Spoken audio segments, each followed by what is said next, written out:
So next up, why do we practice? We practice so we can present professionally. People buy from professional, articulate, confident, we'll talk about where confidence comes from in a minute, people who can convey what? Value. You need to understand what the purpose of this entire sales process is. You need to convey value. Not sell, not pitch them on, so you need to convey value that they define as worth opening up their wallet for, or depending on who it is you're dealing with, whatever type of product it is, you've got to convey value. That's the sole purpose of what we're doing. So we practice and practice and practice. We get educated. We practice some more. We get our teeth kicked in. We practice some more. We practice until the point in time that we're flawless in a conversation. We can answer all the questions. We can handle all the objections. We can do everything. We can maneuver through that minefield to get to the other side. That's why we practice. The more you practice, the more confident you're going to become. Confidence generally stems from two things, and that's education, meaning you understand your product or service that you're selling, and practice.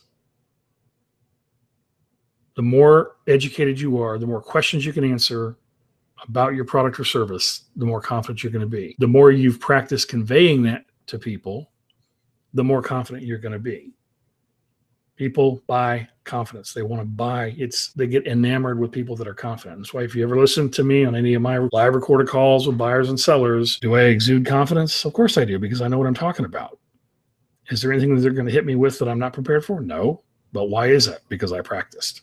I got myself educated to a point where I'm head and shoulders. And I'm not saying this to pat myself on the back, because I don't care about all the ego strokes. But you have to think of yourself the exact same way. You want to be the smartest guy or girl in the room, always. You want to be the best dressed and smartest person in that room, always, especially about whatever your business is that you're trying to pitch. And so the way you get there is through education and then through practice, and practice and practice and practice and practice. I can't emphasize that enough. But most of you won't do it. I know that already. No, most of you aren't going to do it because it's hard. It's not always pleasant, but it is what it is. I mean, it's like you're taking a look at the gold mine, and to get the gold out, you're going to have to swing that pick. I don't want to swing a pick. I just want the gold. Well, you can't have the gold. You got to swing the pick. So what are you going to do? You got to make the determination on your own. So let's talk about value. Again, people pay for value. Anytime in any sales situation, whether they're in Walmart, whether they're talking to you about real estate, whether they're talking to you about software that you're selling, there has to be a trade-off of value that exceeds what they're paying. In other words, you have to have solved their problem, taken away their pain, given them pleasure that exceeds the value they place on the dollars that they're spending. So that's what you have to do. You've got to be able to provide and convey value, okay? Not just pitch them whatever.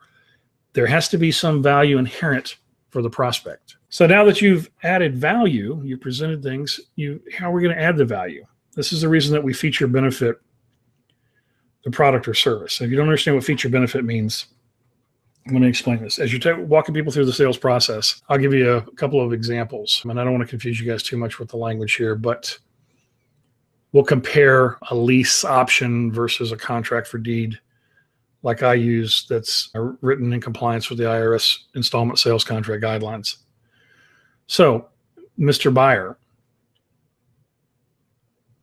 the contracts, and you're getting something that's much better than a lease or a lease with an option. Let me explain to you why that is. Contracts I use are in compliance with the IRS's installment sales contract guidelines. That's what's known as the feature. The feature is, and I'm telling you guys this, not the prospect. The feature in this scenario is the contract is in compliance with the IRS installment sales contract guidelines. Well, what does that mean? How does that provide me any value? What does that mean to me? It doesn't mean anything. It's a bunch of gibberish, right? But that's the feature. Now, watch me create value. Watch me create the mental connection in their brain that has value far and away above a lease option deal. Okay, so here we go. So, Mr. Buyer, the contracts I use are in compliance with the IRS's installment sales contract guidelines. What that means to you is that you're going to be able to write off 100% of the monthly payment that you're making, because the payment is strictly interest and property taxes. Now, what that means in English is that if you follow my instructions and you amend your W-4 and what the IRS calls the anticipation of the tax deductibility of the mortgage payment, you will immediately increase your net take-home pay at your job with real spendable cash, not some credit, of $500, $700, $1,000 per month in real take-home pay. And the reason for that is because the payment that you're making is tax deductible. So the feature, we go back to this again, the feature was the contract is in compliance with the IRS installment sales contract guidelines. That in and of itself is worthless to a prospect. What does that mean? It doesn't mean anything. There's no value inherent in that. But let's take that coupled with the benefit. Well, what's the benefit? Well, the benefit is, say they're coming to me and they spend $3,000 a month on a monthly payment. Well, you're going to spend $3,000, but your take-home pay is going to increase by $1,000 a month.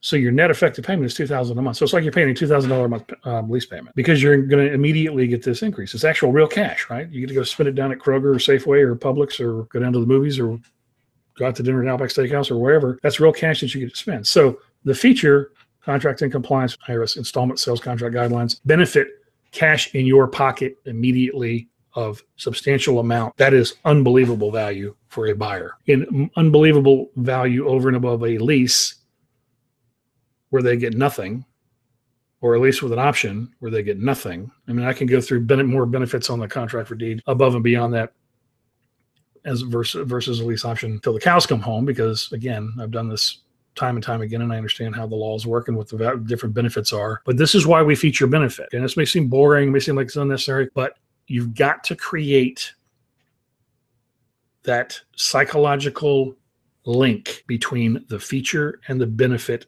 to then get to the point where their brain identifies and signifies value, because it's through the layering and layering and layering and layering of value that you're going to provide that makes them sign on the dotted line, makes them whip out the wallet. So it's imperative to understand features and benefits. So, Mr. Seller, we can close in cash, and what that means for you is you don't have to wait potentially 45 days for a mortgage that may or may not ever close while your property is, off the market and you're not bringing in other prospects. I can close in cash in 10 days.